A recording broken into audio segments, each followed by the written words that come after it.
কবিতা ইছামতি, কবি রবীন্দ্রনাথ ঠাকুর। যখন যেমন মনে করি তাই হতে পাই যদি, আমি তবে এক্ষুনি হই ইছামতি নদী।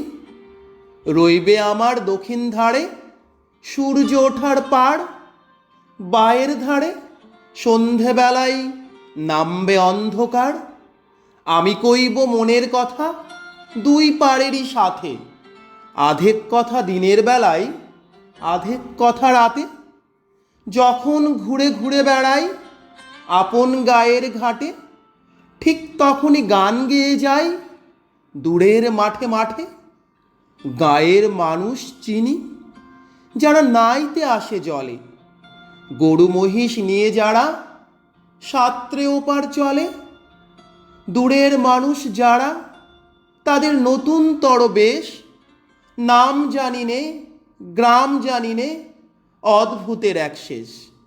জলের উপর ঝলমল টুকরো আলোর রাশি, ঢেউয়ে ঢেউয়ে পরীর নাচন, হাততালি আর হাসি।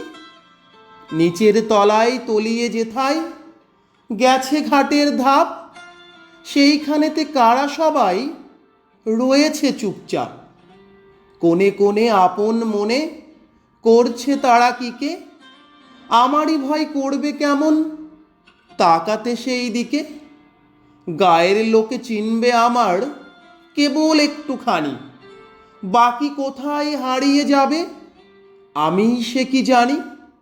এক ধারেতে মাঠে ঘাটে সবুজ বরণ শুধু, আরেক ধারে বালুর চড়ে রৌদ্র করে ধুধু। দিনের বেলায় যাওয়া আসা, রাত্রিরে থম থম, ডাঙার পানে চেয়ে চেয়ে করবে গা ছম ছম। ধন্যবাদ।